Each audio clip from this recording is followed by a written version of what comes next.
Hey everyone, welcome back to Crypto Cash. Thanks again for joining me here. Hope you're having a fantastic day. Quick look here at AVAX. This is a request from my community members, my admin, David Michael. Thank you so much for the request. Definitely be happy to take a look here. And I do agree with you. This is looking like a cup and handle potential play out pattern here with a previous inverse head and shoulder. So we're going to talk about that and a few of the key factors. If you're new to the channel, I'm not a financial advisor. I hope you can learn something here today. I love teaching people to trade. Got a trading academy, community, and signals group. We're taking some nice profits here recently.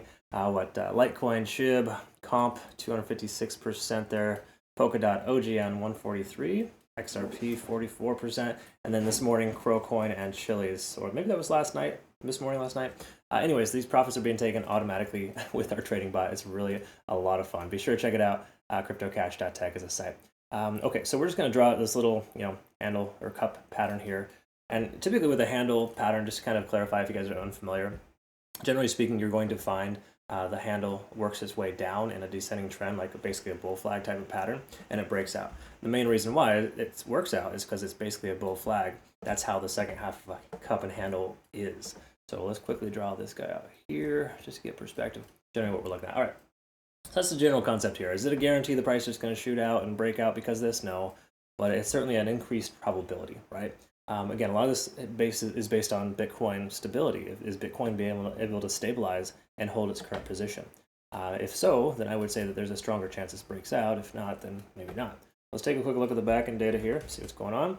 And what we want to understand here is a couple of things. First of all, this is the last 12 hours. We got heavier concentration of liquidation above the price action. Most coins are exuding the same behavior. It's just above the most recent high. Okay, so right there puts us about 43.5. Okay, we do have liquidation levels at 41.20, but again, with us being closer to that bottom, it makes sense for the price to continue to sweep down. But once more, we got heavier concentrations above. Bitcoin can stabilize and kind of lead us into the weekend with a closure at just say 62K or higher. I think we're going to be in pretty solid shape to be able to see this continue further up. But once more, the chart is very ugly. A lot of liquidation, as you can see here, that occurred with that manipulation wick there when coincidentally all these exchanges turned off for 30 minutes and then the whole market got reset. A complete wipe. It's I don't like talking about it because it's frustrating to see that happen to a lot of good people. But regardless of that fact here, that's why you use low leverage, low position size, right? Our community members were not impacted because we were trading safely, not with high risk, essentially. Okay, so we got low risk and high reward. Is basically what it boils down to. Anyways, let's talk about this here. Moving averages on the daily, still above all four. So this is still a very bullish sign, right? So AVAX has been bullish for 3 days straight, if you will, breaking back up over the 20.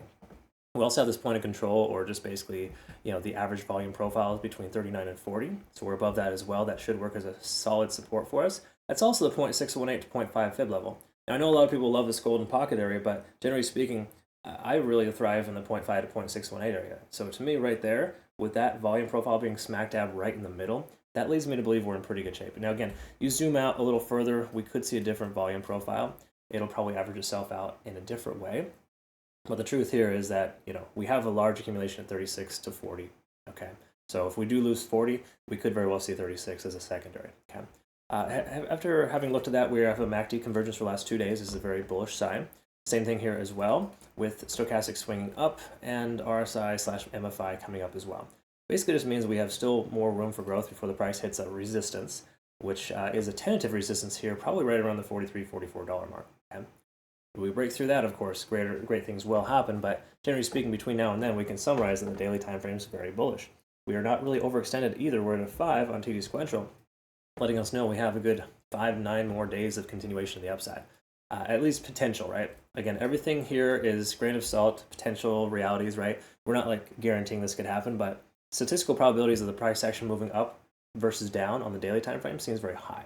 All right, that in combination with this cup and potential handle pattern forming here, we're looking to be in pretty solid shape, right? And that's generally what we're looking for here. We could see as low as 0.5 for a bounce off 40. My speculation is between 39 and 40. We'll see a bounce if the price continues lower. If not, it comes up from here. It wouldn't be a terrible idea to consider dollar cost averaging, basically taking a position now and a 5% position a little bit lower with a second entry to average your price out and hit the price for the price to effectively pivot. Because the reason why I like doing that is because the price continues lower, you still get a good chance of getting in and taking profit. But if it comes lower, you average your price action down, and just kind of a win-win in most cases. Truth is, though, we are having a MACD divergence here, and this is just kind of the reality of these cup and handle patterns. They commonly diverge near the second half just because they've been uptrending for so long. All that being said, we're over 50 on the RSI. Stochastic's trying to swing upwards, but hasn't yet. And then, of course, we can see MFI is still fairly high. So this is not a bad situation at all. Just because the MACD is diverging does not imply the price is going to drop. I think staying over 50 in the RSI is an important factor. That keeps us over 40 on the price action. So generally speaking, staying over $40 and or staying over 50 on the RSI are two good things here we have going for us. We can also see 0.382 there at $41. The 20-day SMA is averaging itself out there. Just confirming again, we are in a bullish uptrend. Okay. So this seems pretty nice, honestly. The whole scenario looks pretty good. If I were to look at Ichimoku Cloud, we are confirming here that we're still above the cloud. While this isn't perfect, and this isn't like a desirable entry, quote unquote, it is still very beneficial and nice. In other words, lagging span is getting close to coming up here, right? So I would say within about 12 hours, we'll have a lagging span, maybe more like 24. It would be kind of, just say the price goes sideways from here. It would be free and clear of the price action at that point.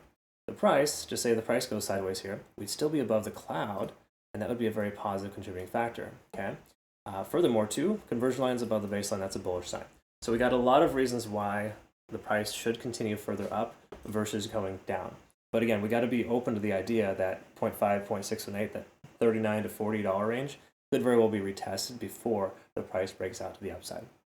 Okay, so again, this is not the cleanest, bull flag either, by the way. Like it pulled way back and kind of, it's working itself into a range, but generally speaking, it's a descending range, which following a cup pattern is statistically higher likelihood of success. Okay? So those are just things I like to bring to your attention. Is this perfect? No, but I do want to say thank you, David and Michael, for providing the opportunity. I'll take a look at this later when I have more time and consider an entry after we've closed on the daily for Bitcoin, for example. And, because again, Bitcoin tends to stabilize on the weekends. And at this point, it does feel like we're going to probably see a pretty solid green weekend for altcoins if Bitcoin can just not be stupid. Okay? And what I mean by not be stupid is just basically closing where it's at or higher. Staying above this 61,700 mark is important. That's a previous support level for us, and it's important for us to close at that point or higher. So I think AVAX has tremendous potential. So whether or not you want to get in now or possibly even later if the price does pull back is up to you. I do think a little skin in the game now wouldn't be a worst case scenario, but again, the price hasn't established any, there's no higher highs or higher lows yet, right? So we don't truly know if it's going to break this range yet. So me personally, I'd much rather wait. So I will set an alert, and basically, when I have more free time this afternoon, closer to daily candle close for Bitcoin, I'll probably consider a long position with this coin with some average entries at current $40-ish, just a little above 40, and of course maybe a tertiary target somewhere in the 38.60 range. These are just random numbers I'm throwing out there. It's not exact by any stretch. I'll get those exact numbers to you folks as well later, of course. But for now, I think AVAX does have tremendous potential. Pending Bitcoin doesn't do anything stupid. Again, that's just always that caveat. Last but not least, phenomenal exchange here. CryptoCash.tech is a site if you want to register for our trading university and community. But this is probably more important if you're part of our community and you're using Bitunix. You've already used my link to register, right?